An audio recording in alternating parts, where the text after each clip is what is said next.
I'm going to call the regular school board meeting to order, so that all board members are present. First, we need a motion to approve the agenda. So moved. Moved by Shabilian. Second. Second by Sixberry. Any other discussions? All in favor? Aye. Opposed? Motion carries. Please stand for the pledge. I pledge allegiance to the flag of the United States of America and to the republic for which it stands, one nation, under God, indivisible, with liberty and justice for all.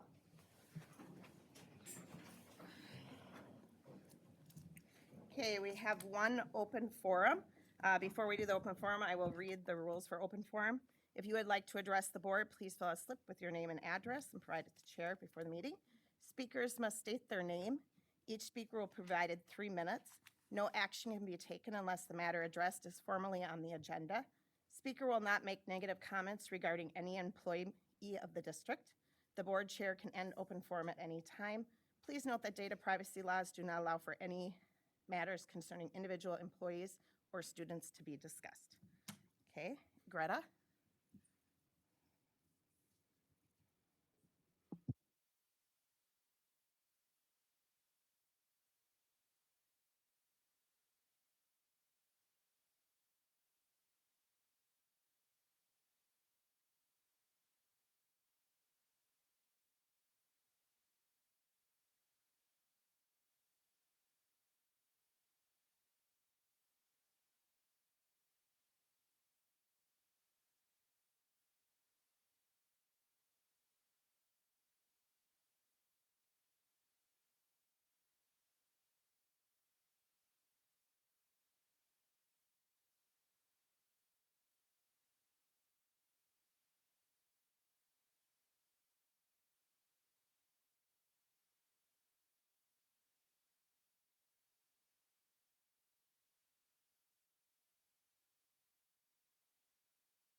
Thank you. Okay, are there any other open forums? Any other open forums? Okay. We will move on. We have the consent agenda, the previous minutes from the December 17th Truth and Taxation hearing, the December 17th regular board meeting, the January 7th organizational meeting, and the January 7th work session.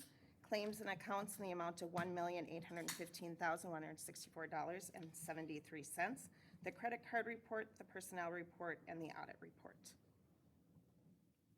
I'll make a motion to approve the consent agenda. Motion made by Shabilian. Second by Hancock. Any other discussion? All in favor? Aye. Opposed? Motion carries.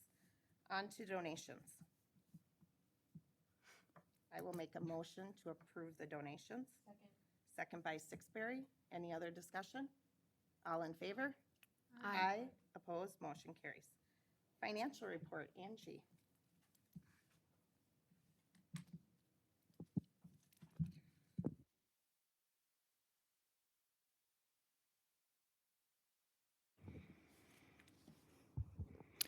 Good evening, school board members. We'll talk about on the next slide, we'll give an enrollment update. And this will be an interesting update this month. So typically I measure from December 1st until like the 1st of the next month. So December 1st to January 1st, or in this case, January 5th, because that was the first day we were back.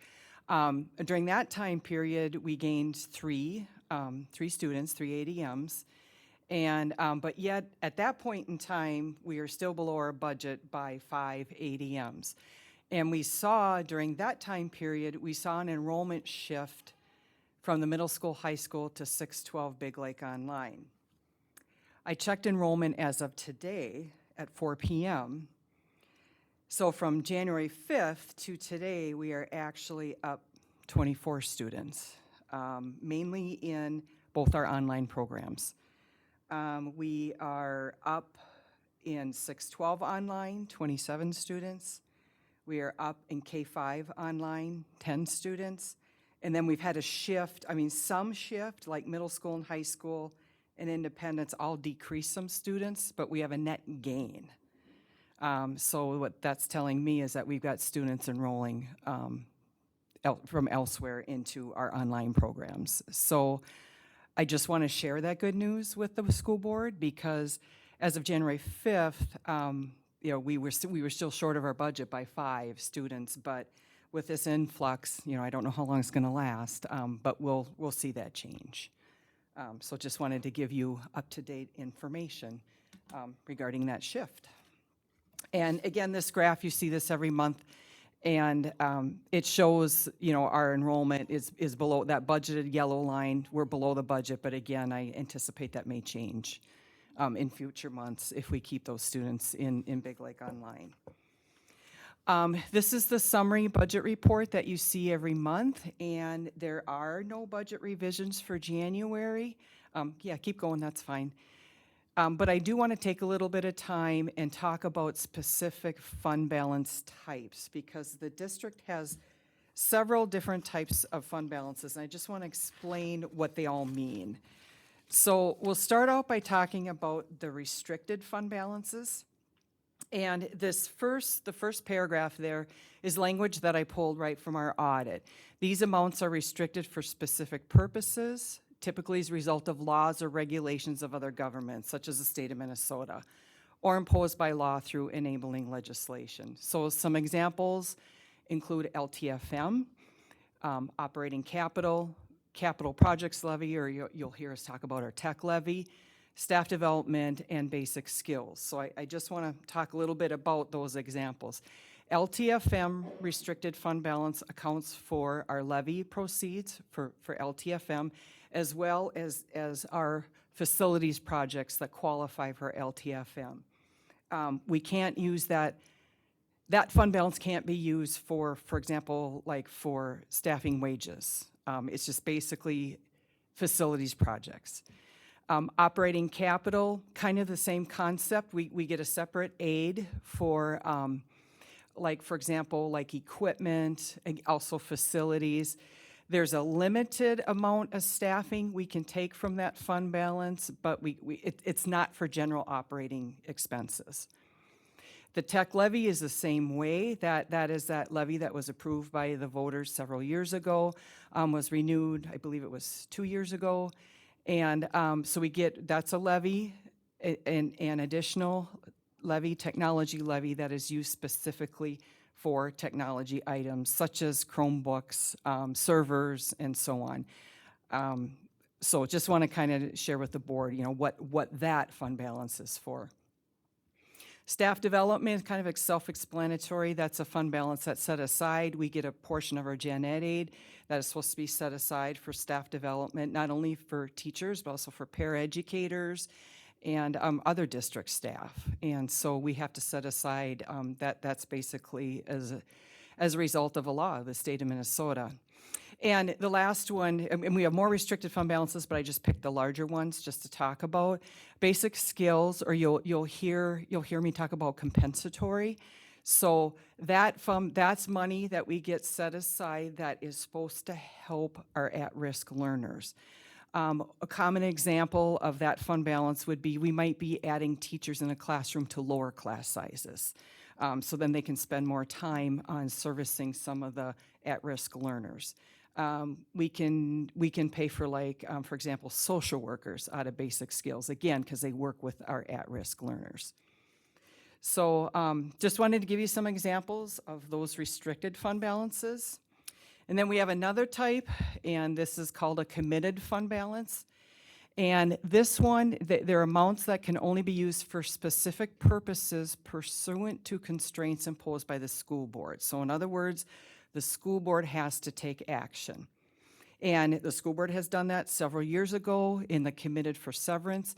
That are dollars are set aside for future contractual severance liabilities. This fund balance is looked upon favorably by bond rating agencies, knowing that the district has been setting aside resources to pay these liabilities. The next type of fund balance are assigned fund balance, and this one the school board delegates to the Director of Business Services after consultation with the Finance Committee the authority to assign fund balance for specific purposes. So examples there too, athletics and activities. You might hear me call it our Fund 11, but that accounts for all the resources and expenses of all our athletics and activities costs. Building level activities is another word for that is student activities. A big example here is student council. Curriculum materials, I know Minda has presented several times about how the cost of curriculum is going up because there's a shift from using the traditional textbook to subscriptions, and they are ongoing costs every year. So we set aside dollars to basically help fund those increased costs that we know we're going to be seeing every year. The next one, insurance deductible. This has been a change, and I'm thinking many of you may have felt this, is that we no longer have a $25,000 or a $50,000 deductible. Those days are gone. We have a deductible of 1% of the value of our buildings, okay? Our property insurance, I should say. So if we would have a catastrophic, I use the example of a tornado, our deductible is in the millions of dollars. And that's just the insurance market right now. It's a hard market. I don't know that it'll ever go back. And so we've got to set aside money in the case that catastrophe does happen. Even if we, have a storm where even one building is damaged, it's just 1% of the value is our deductible. So we set aside money in the event that would happen. And then that last example is replacement of vans in the activities bus. What we do is we take depreciation. Basically, what we're doing is setting aside money, so we have money when we need to replace them. Again, the biggest example is activities bus we have. We spent over $100,000 on it, and when it ages out, we would have the money then to replace it. So we set aside money in that fund balance. The last one of like a fund balance set aside, and this is, it's called non-spendable. Basically what this is, and again, I took this language right from the audit report, but essentially the district has spent the money. So a good example is prepaid insurance. Okay, our renewal is July 1st, and but we have to pay our insurance premium prior to July 1st. So we spent the money, so in other words, that money is not available. So we have to set that aside in what's called a non-spendable fund balance. And last but not least, then we have the unassigned. And this is the fund balance that's not been assigned to other funds. It's not been restricted, committed, or assigned for a specific purpose. This is the fund balance that's available for general operating costs. The district's fund balance goal is 9 to 12% of general fund operating expenditures. It does not include any committed, restricted, or assigned fund balance expenditures. And so I just took basically the budget that you see every month. So our projected fund balance at the end of 25-26 will be 17.8%, and that's after $2.1 million in deficit spending, which you are all aware of. And just some couple slides here. Why does a district need a fund balance?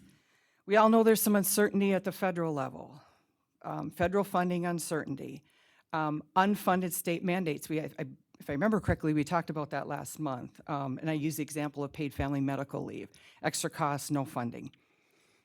Future state budget deficits and future budget cuts. I am anticipating this may happen if the state continues to have budget issues. There's something called a payment shift.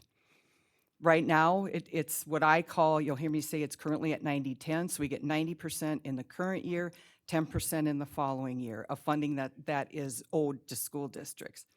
Back in the height of the recession, we had gone to 60-40. So what that means is we got 60% of what was owed to us, and we still had to recognize the revenue, but we didn't have the cash. And then we got 40% in the following year. And so what happens when they shift, payment shifts, and then the tax shift is another, I call it an accounting gimmick. I don't know what else you call it. It was something MDE has used in the past to solve their budget problems, where there again, money is shifted into the current year. We have to recognize the revenue, but we don't have the cash. And as a result of what happens when something like this happens is we have to cash flow borrow. And cash flow, because basically we need to cash flow borrow to make payroll. And there's cost to cash flow borrowing. I mean, just think of it as like a line of credit. I can remember back in the recession years when the payment schedule was 60-40 and they had the tax shift.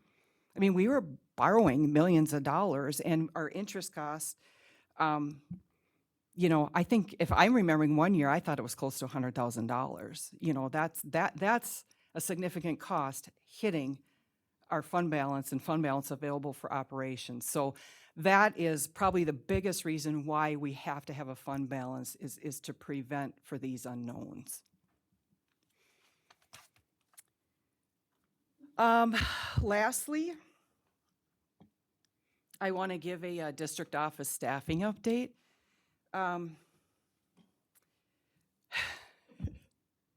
Currently, the superintendent and myself, and I just shared this with the finance committee before this meeting, we are working on a succession plan for myself. I am looking at retiring probably in July of 2027, so I'm not going away anytime soon, but I would like to reduce my hours, and the good news is we have a very strong internal candidate. But there could be a domino effect because we got to replace that, if she would get the position, we'd have to replace that person and so on. So that is one of the reasons why I wanted to give the school board, Superintendent Trubenbach, plenty of notice so we could work on that succession plan. I can mentor the new person because there's not a lot of people going into this position. I just spoke with another district that has an opening. That person is retiring June 30th of this year. They only have 4 applicants, no one with school district experience. So they're kind of beside themselves right now. So I just wanted to give the district, I care about this district, I care about these kids, and I wanted to give plenty, I just want to give plenty of notice. So we have a successful succession plan and the district can operate as normal when I'm gone. Which you will. So, good job, Angie. So- I know that was a lot. So do you wanna That add was emotional. anything to that? I do. I just have to say, when she first mentioned this to me, I was like, oh no. How many of us at this table were like, come on. Oh. But I also know that she's worked really hard and she's earned this. So you're here for another year and a half or so. So Yeah. I'm not going to do that whole piece. But I do thank you for letting us know well in advance, and we can figure out a succession plan to efficiently and effectively transition to a new person in your role.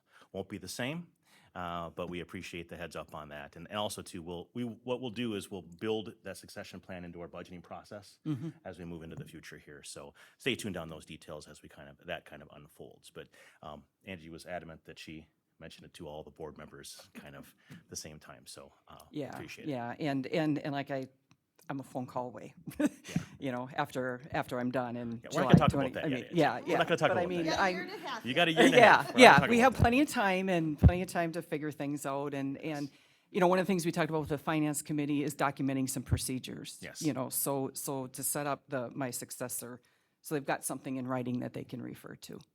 So, all right, and I guess that's all I have, unless there's any questions for me. Any questions for Angie? Okay. We need a motion to approve the financial report. A motion? Motion made by Nelson. Second by Brown. Any other discussion? All in favor? Aye. Opposed? Motion carries. Thank you, Angie. Thank you, Angie. Resolution for program reduction. Yes, Madam Chair and members of the board, this is a standard resolution that over time, school districts use this resolution to kind of engage the budgeting process, which basically directs, the board directs administration and the employees to consider some adjustments based on our financial situation. And so this is a standard resolution that I would recommend that you approve at this point. That's a resolution, so It is a resolution, yep. since the resolution, we'll do a roll call vote. Is there a motion to approve the resolution? I'll make the motion. Which, who wants it? You Okay. can have it if she wants it. Motion made by Sixberry. Do you want a second? Second by Shabilian. Any other discussion? Okay, it's a roll call vote. We'll start with Nelson. Aye. Hancock. Aye.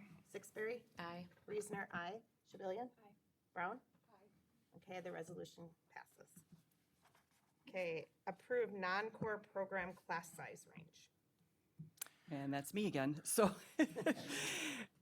so what you have up there, this is the current board-approved class size ranges. But as we discussed at the work session here a few weeks ago, we talked about changing the non-core programs from variable and change those also to a range of 26 to 30, but also have a caveat in there that any non-core program class sizes below 26 requires the approval of the superintendent and assistant superintendent. So we may have some non-core program class sizes that are below 26, but it just would require approval from the superintendent and assistant superintendent. And So- we discussed last time, some of Yep. those are for safety reasons. that They have to be smaller class Yep, sizes. yep, exactly. But they just need to be Yeah, so we want to memorialize that, and then we'll change this document. And if I can just add, with the engagement of that resolution that allows us to take a look at some of those reductions, this kind of builds the parameters and that we're looking at from a class size perspective. Just to note, we're not necessarily increasing class sizes. We are just clearing up that term variable so that we're standardized, so that we kind of have a gauge as to what we need to look at. So it's building the box in which we have to live within. So you want us to make a motion Make a motion to, yes, if you Okay. could. just to change the variable part? I'll make a motion to change the non-core programs, the word variable to 26 to 30, with the caveat of any non-core program class sizes below 26 require approval from the superintendent and assistant superintendent. Okay, motion made by Sixberry. Second by Nelson. Any other questions or discussions? All in favor? Aye. Opposed? Motion carries. Okay, approve amended LTFM plan. Second one. Yeah. Oh, TJ's oh, coming. okay. You gonna project?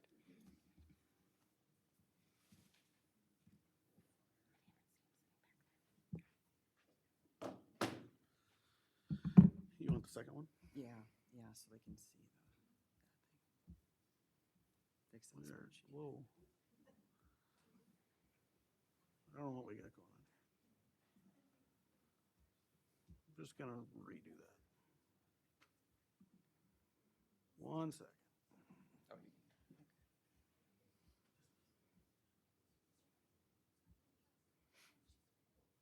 There you go, that one. Yep. Mhm. Yep, oh, that's. It's very okay, small. It's very So I'll- small. I'll zoom in. Okay. Okay, yeah, zoom in on that, yeah, there we go. Yeah, it's that, it's, Whoa. yeah, there you go, there you go. There right we go. Right there, okay. Do you want to start or do you want me to start? I'll let you. Okay, okay. We did review this actually with the finance committee too, just before the board meeting. But this amended plan, what we're bringing to you is that our pool project, which is what we call a pay-as-you-go IEQ, Indoor Indoor Air Quality Quality Project. Project, We initially had approved a plan of those costs of being 1.3 million. But after we got bids, and maybe I'll let you talk about that a little Yeah. bit further, the costs ended up being higher. I'll let you Yeah, take so over. after the initial design, we just kind of looked at just kind of replacing the unit. Once we actually got into it and looked at, the actual space, all the different components that need to be replaced, access to some of those components. Of course, some of those costs start to add up a little bit because the piping had to be replaced. The lighting had to be replaced in order to get to the ductwork. So we're putting in products that will have new anchors. So that way there's nothing that's been, hanging up there in that chlorine environment for the last 27 years. So everything will be freshly anchored. And then there'll be longer lasting products. So we're trying to move away from as much metal as possible. So we're doing a fabric duct and stuff like that. Plus we also are replacing the locker room air handling unit as well as the pool air handling unit and then the office area as well. So that way all of those spaces will be properly conditioned to help prevent further erosion of those facilities. So I don't know if there's any other questions. I just want to go over one more thing. Sure. So I'm going to take over. Can you actually, so they can see that? I want them to see the whole fund balance.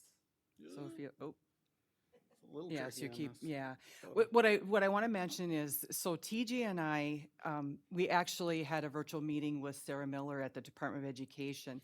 And so what she mentioned is, so you see that it's like highlighted, is that a kind of yellowish green? That's the extra cost, the 1,078,677. But the way this works is that it comes through as a levy adjustment like 2 years later. And so essentially what the district has to do, and you can see that negative, so we have to cash flow it. So bottom line, what happened is the project costs more than the original estimates, but we have to wait a couple years to get the revenue from the Department of Education. So again, another reason to have fund balances. So we're gonna have to cash flow. The LTFM will go into a deficit, LTFM fund balance, but that's allowed, knowing that we're gonna get this revenue a couple years later. It just takes that long for the levy to catch up. Because they'll take our final UFARS date of June 30th of 2026, which is not final, or which the state pulls the numbers in January of 27. And then it comes through as a levy adjustment like a year later after that. It just takes that long with the levy process for these adjustments to come through. So I'm. Did we have any other projects that we were expecting to pull from that now we have a deficit? Were we expecting to have any other projects, expecting a fund balance in there? Is this postponing any other projects by having this Oh, deficit? no. No, because this is an additional levy authority. Right. Okay, okay. Funding, so it's not affecting the other balances. Okay. We are kind of in our kind of low period right now for funding with LTFM, just because we had bonded for so many projects over the past. So once those payments start to drop off, which we'll start to see here in a couple of years, then we'll be able to start doing either more pay-go projects or, relatively soon here, we could even look at maybe tackling maybe a little bit more bonding and paying for stuff a little bit further out, but being able to address the needs now, so. Just, we still have some windows and doors and some of those types of things, but we still have funding that would be available to pay for those. So essentially, with this additional levy authority, what we would have had to have done was take that $1 million out of other resources. We're And- just adjusting the levy is what we're doing. it- And then and we it- have to borrow from our fund balance and then Right. that money, when that money comes in, we'll pay the fund balance back. Does that make sense? Right. We're kind of borrowing from ourselves, I guess is a way to, Right. I just wanted Think to of make it, sure. yeah. I just wasn't sure if there was any. Because there's still like the roofing, but that's a different levy. Yes, the roofing? Yeah. Yep. yeah. And so I'd also, if we take this out a bit further, so because this is going to be coming in future years, we know we have the, blanking out, the track project. We have the track project coming up. So what I'll do is work with Ellers, our financial advisors. So when we set up that lease to fund the track, thank you, I'm mixing up all my projects, to fund the track, we will factor that in so we still maintain the board goal of having a stable tax rate. Does that make sense? I just want to assure the board of that we will be in communications with them that this is happening in the future so they can structure that lease accordingly. That was my next question, so thank you. Okay, yep. I think that's it, I guess. If there's any other questions? Yep. Yeah, it is a resolution format, yeah. Yeah, Sarah mentioned we have to do the same thing that we do in July, so, yeah. Way too Need soon. a motion, I'll make a motion to approve the amended LTFM plan. Second by Brown. Any other discussions? This is a resolution vote, so Nelson? Hancock? Sixberry? Aye. Reesner, aye. Shabilian? Aye. Brown? Aye. The resolution passes. Okay, Liberty Elementary School short-term radon testing results. It's an exciting one. Yeah, Love let's radon get this back to testing. John. That's my favorite. I'm gonna break it. All right, so radon, exciting time of year. It is. It's that time of year again where we get to talk about radon. So, we've had 111 radon test kits installed over December 16th to the 19th over at Liberty Elementary School in 94 locations. The wonderful news is all 94 of those test kits came back with a clear bill of health, which means we have good indoor air quality. In case you don't know, radon is a colorless, odorless, tasteless, radioactive gas that, according to the United States EPA, is leading cause of lung cancer in non-smokers. So for those of you that have a basement at home, I highly recommend from time to time doing a radon test. You spend a lot of time in your home and you can get exposed to this gas just because it's present in the soils here in Minnesota, especially Sherburne County with our sand and gravel. So any questions? I think next year we get to skip the radon for 1 year, and then we get to jump back into radon again, so. I just need to inform the board, Oh, okay. so we don't have any No resolution or voting. anything, so. Okay, All right, thank you. thank you, Thank you, TJ. TJ. School Board Committee Representative updates. Finance Committee, Amber. Yeah, so we met right before this meeting. Turn this on. And we did review the preliminary, budget projections. And, as we all know, the operating levy didn't pass. And so unfortunately, we're looking at having to cut up to $1.5 million, over the next year. Our goal is to have final budget projections out, by the March meeting, so. Decisions. Budget Decisions, decisions, sorry. yeah. Yeah, decisions by the March meeting, Mhm. so. We'll probably have some discussion in the next couple work sessions then. So not the best news, but we're working on it. Okay. Policy Committee, you haven't met yet? No, we have not. Okay. Buildings and Grounds, we haven't met yet But either. TJ will be tracking you down to get a Okay. date soon, Okay. so stay tuned. Stay tuned. Any other school board representatives, right, Tech or yours? Nope. Tomorrow night, we Staff's- have our co-op board meeting. Yeah, staff meets next week, so Staff meets next week. So maybe two. Anything else, right, Tech? Ashley and I were able to attend the Oh, Minnesota yes. School Board There you go. Conference, There you go. so lots of interesting speakers there. Yeah, So, I actually had something, do you but have something? I did, and then I totally spaced it when I Oh. was walking in. Let me see where So good my thing I brought note it is. up. You did? I'm like, what did we do? We were really busy, Tanya. What- You were. What were we doing? We spent 2 days down in Minneapolis. That's right. We spent 2 days in Minneapolis. So I just, just kind of an overview of some of the things that I participated in, just so you know what my time was spent on. So I did the federal legislative update. Basically, everything is still unknown. It was an hour to tell us that. It seems more moderated than it was a year ago, so that's encouraging, but there's still a lot of things up in the air. I went to a very interesting presentation on navigating the AI frontier in education that was put on by the University of Minnesota. Unfortunately, it was a roundtable, so it was really hard to hear, but I signed up for their mailing list, so I just got like a huge dump of information today, so I'm going to start to go through all that. Went to a good presentation on community engagement that was put on by our neighbors. Minda, I think you were at that I one went too. to, so Yeah, you and I, Minda, all went to that yes, one. yes. So kind of came up with some good ideas, hopefully, to kind of engage our community a little bit more. I also went to a very interesting one about scorecards for student success and different benchmarks that other schools are using to track their students' preparedness for career, college, and life. So that was kind of interesting. I find value in finding and seeing what the other districts are doing. Just hopefully we can bring a few ideas to keep us moving forward as well. So those are the highlights. I was just gonna let you know, for Right Tech, we really just worked on finishing up old business, so nothing new. We did, since the last meeting, I don't think we've met, the joint meeting? I don't- Oh, yeah, we also did that. We did that, yes, yes. Yeah. So it was on the 15th, and we met with the city, county, and the townships. It's always a little bit different because we're the only entity whose fiscal calendar starts on July 1.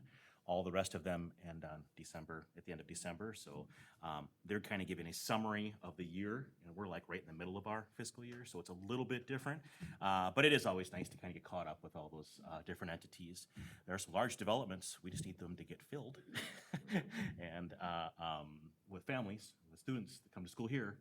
And but I think they're really working hard for our community. So it's always a good meeting. And then also too, yesterday, yes, I went to a chamber luncheon, and the city gave basically the same presentation they gave at the joint meeting, which was basically the state of the city.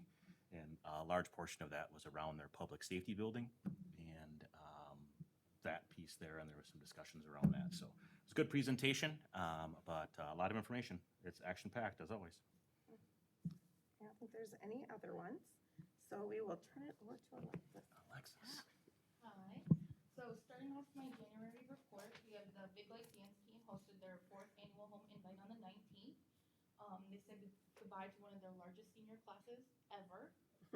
Really sad, but excited to see what they do next. Next, we have the One Act production. Their performances have been underway for a while, and the Big Lake casting crew have had a few members win various awards. Next, we have the Winter Food Drive and Student Council Sweet Treat for a Cause. We had around 100 items donated this year, and Ms. Cameron's class was the class that donated the most and will be rewarded with hot chocolate in the upcoming week, or next week. And then obviously Snow Days week is this week. We started off Monday with a pep fest, Tuesday boys volleyball game. Thursday we'll have our Snow Days candidate sting session, and then Friday following another pep fest, Saturday coordination and dance. Student Council has been working really hard to make this a fun week and enjoyable. Got a little crazy with pizza boxes on Monday, but it was really fun. Honor Band and Honor Choir from Mississippi 8. High school musicians got to go participate in St. Francis High School. They spent time rehearsing all day at St. Francis as well as outside of school and then inside of school as well. And they had a concert also on the 19th. Big Lake Robotics hosted Elk River and Monticello for the robotics season kickoff. And then Poetry Out Loud was today. Students competed their chosen pieces of poetry. Linda Stokes ended with first, Amelia Kortenkamp in second, and Kyla Gozwish in third. Knowledge Bowl has their conference champs coming up. And then next week, we are looking forward to Evenings of the Fine Arts to see all the art students show off their skills. That's the end of my report. We should have coordinated I know. because we've got. And you always have to follow her. I know, I always have to follow her. Madam Chair, that's no fair. I have a question, and I'm putting you on the spot. so Oh, if you boy. can't answer, please don't. Do you know how many how many are on student council? Do you know that? Around Approximately? 41 to 42. Okay. Around that number. Very active group. Thank you, Alexis. Thank you. Okay, now you get to follow that. All right, I will do my best. A couple things. So yes, well, I'm gonna get to that afterwards. I'll get to some of the other things. I do have a couple department updates. TJ needs to visit with the B&G just to arrange, committee just to arrange a date to meet. I mentioned that earlier. And Minda has just a couple things that she needs to talk about, some assessment and PD, I believe, is what she's gonna update us on. All right, I was afraid my computer was gonna go dead, so I actually printed this. So I just wanted, you're gonna get to see me this month, and I'm gonna update you on some PD that we had. January 19th was our PD day. It was a busy day. We had 3 hours of district professional development, which included, we had paraprofessional literacy, and that's mandated by MDE, so we're implementing that. We did a makeup session, so resource training and solutions, and Katie Anensen helped with that.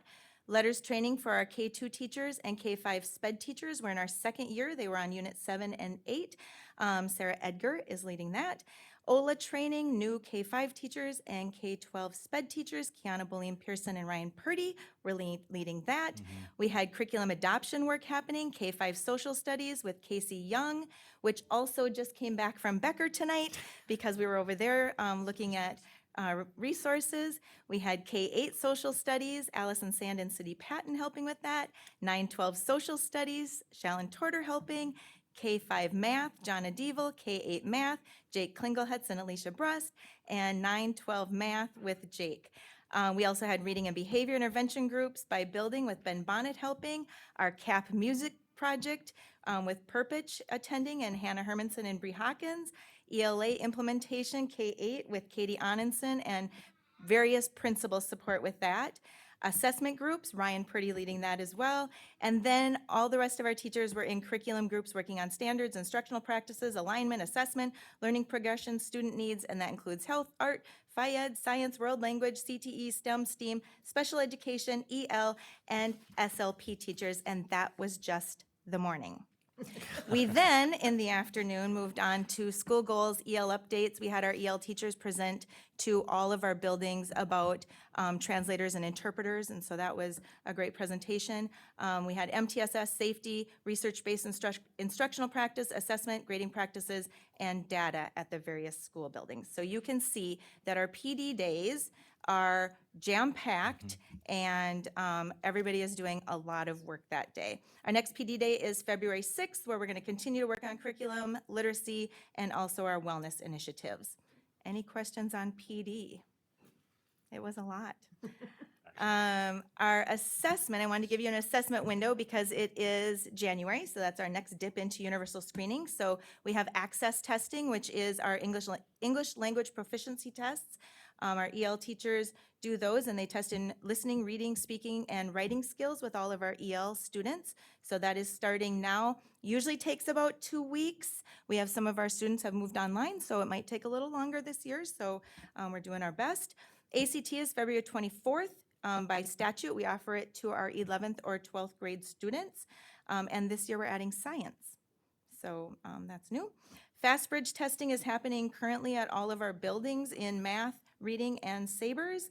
Our CAPTI Read Basics, that's that new READACT dyslexia test that we're doing gated. So for our students who qualify, we started that, and that's a 412 assessment. This year, remember, we're only doing 410 as we dip into that. And then our data digs have started and will continue into February. Any question on that? All Never a right. dull moment in teaching and learning. Never a dull Never a dull moment. Thank you, moment. Mr. Action Trubenbach, packed. for letting me. Thank you, Minda. Of course. Thanks, Minda. Of course, I have just a couple more items, if that's okay, Madam Yes. Chair. So following some recent parent meetings and interactions, I've decided to release a district-wide communication this week focused on safety and security. My goal with this message is twofold. I want to affirm the specific protocols we have in place to keep our students safe. Second, and maybe even more importantly, I want to emphasize our shared responsibility for safety across the entire Big Lake community.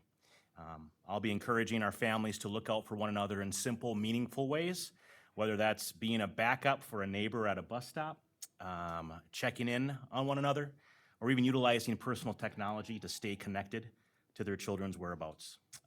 I've always been in communication. I've also been in communication with Rachel at Vision, the owner, and she is going to be releasing some social media campaign to remind families of these safety themes as well. Given the recent events in our area, I believe this is appropriate and will hopefully provide both comfort and practical ideas for our families. I just wanted to make sure that you were all aware that this communication was coming out before I send it out later this week. So I just want to make sure you're aware of that. Another item, legislative season kicks off on Tuesday, February 17th. It begins. There are 2 dates of interest that I'd like you all to be aware of. One is on March 4th, which is our SAF Day at the Capitol.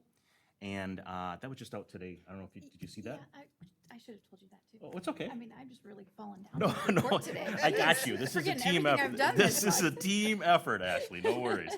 And then also on March 9th, which is actually just the following week, it is the MSBA MASA Day at the Capitol. And I guess we're meeting at the Historical Center.